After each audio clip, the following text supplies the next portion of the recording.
Hey up, I wanted to make everyone's favourite punching bag from Monster Hunter Wilds, the Chatacabra. And so I did.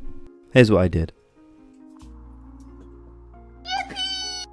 First things first, I'm going to use some foil to bulk the majority of the model up to save on clay.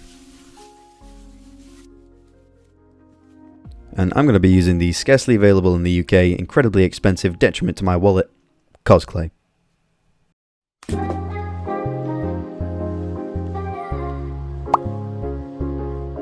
I'll wrap my ball of foil in a layer of clay, and then I can start wrapping some armature wire around the clay to form his arms and legs.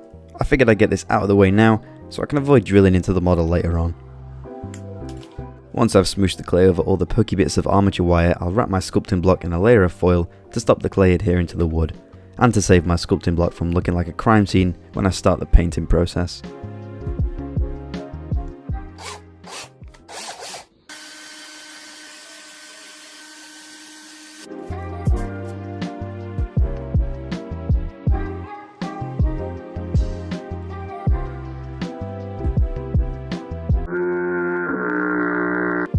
After adding some basic features and smoothing it all out, at this point it should start looking vaguely like the frog, or at least something that might pass for one if you squinted.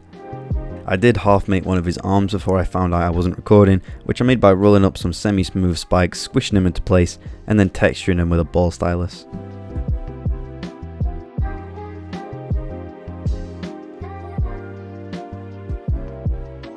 A flat circle gets 3 snips and then rolls into the shape of fingers, and then a thumb gets popped on.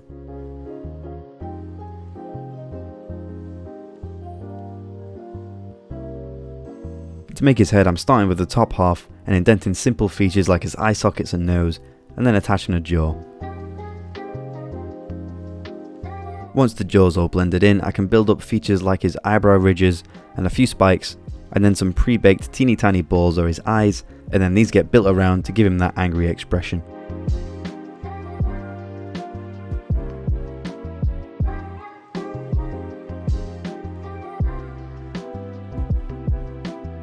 A quick use of some isopropanol alcohol can soften the topmost layer of clay to remove any fingerprints that I might have left behind, so that the crime lab can't trace us back to me.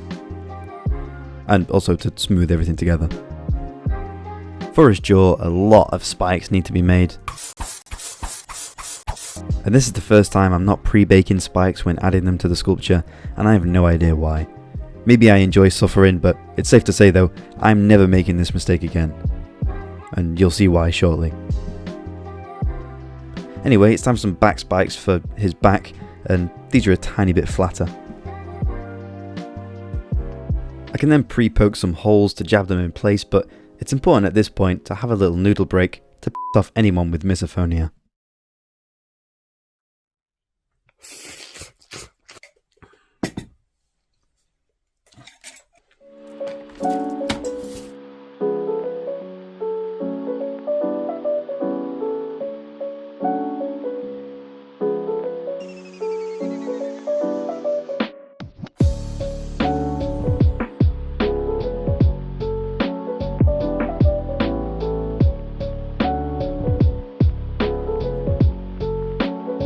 Okay, now I took a short break to go kill this fucker in Monster Hunter a few times, and it felt good.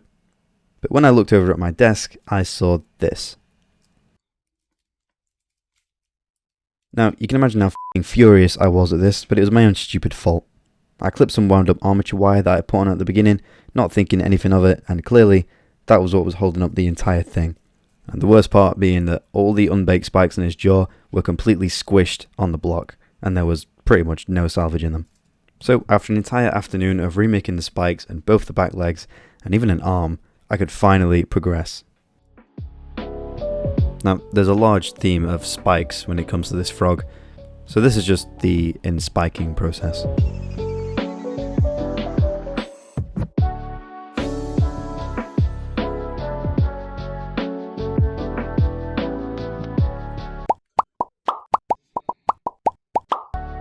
After using the tried and true method of using a ball stylus to create the scaly texture for his back, he can get thrown into the oven for his first bake.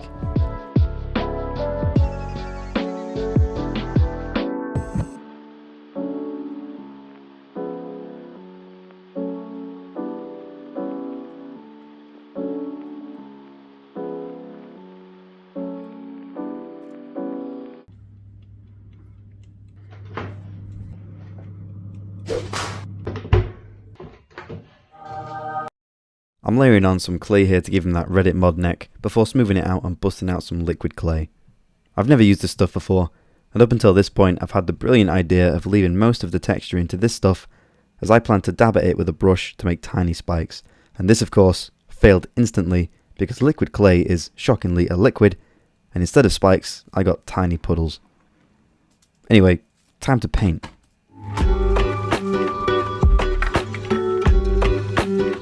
After the frog gets primed, I'm going over him with a basic coat of green, and since the liquid clay plan failed, I've got to make up for the loss of clay texture by painting some on. I'm using some watered down darker green at the tops of his arms and legs, and using a sponge to dab at it to make little dots, and this produces the perfect frog skin. I'm so proud of myself for this.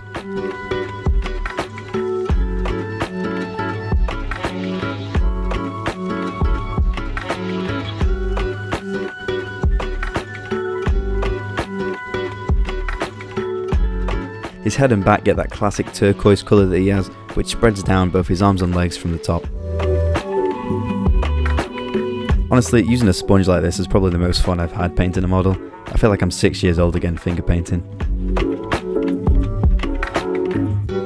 After this has had a chance to dry, I'm going over it with a dry brush of black to make tiny black spots here and there before making his iconic frog pattern on his body. How hard would this pattern go on some cargos, by the way? I need some.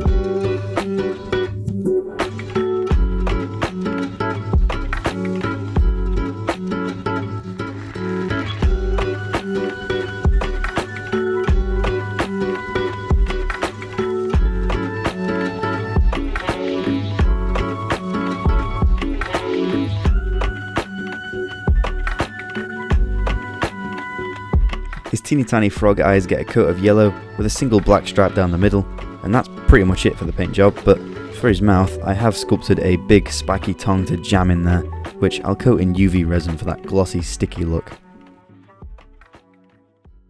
I'll try not to apply this too sexily as to avoid any flashbacks to the Pookie Pookie video. Using some Fabri-Tac glue I'll do much of the same thing, but using it to add some saliva sticking to the top and bottom of his mouth.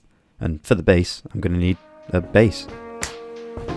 I'm all out of foil at this point, so I've resorted to using parchment paper, and since I've also run out of cosplay, I'm going to be using super sculpting for the first time. I have to say, I really like this stuff, and it's a bit cheaper than cosplay. I will be using this in the future though, as cosplay is sold the out everywhere I look online, and I refuse to pay 40 quid off Amazon for one block of cosplay. I'm not doing it. Anyway, the parchment paper was not behaving here, so I strangled it with some armature wire and slapped the clay on to make some rocks. The goal is to create the frog's nest in the windward plains, which is basically just a cave, and for that I need some real rocks to make some fake rocks.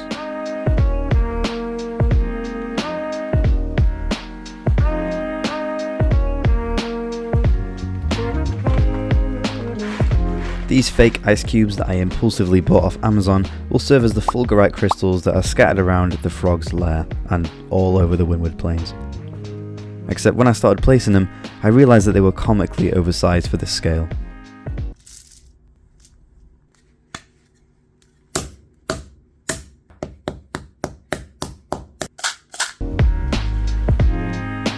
Now, I'm not going to stick these pieces of plastic in the oven as I don't quite fancy my chances of getting cancer, so instead I can begin sticking them into the clay and then back out again.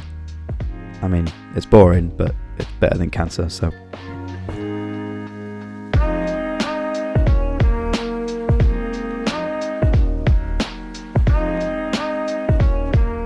I'm going to fill in the rest of the base with some hole filler, and I'm going to use some leftovers from the last project, along with some Mod Podge and a different assortment of rocks and sands.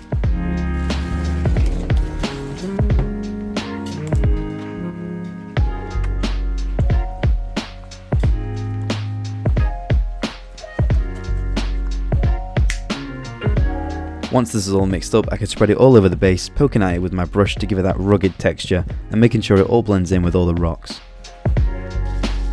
Some rocks get sprinkled on top and then pressed down for good measure, and then once it's dried, it gets primed white. The base then gets a thin down coat of grey, followed by a much darker grey wash to seep into all the cracks. A quick dab with a tissue keeps the top layer nice and light. Using a sponge, I'll lightly highlight the very tips of the rocks with white before painting an almost black border around the edge for that crisp, clean look.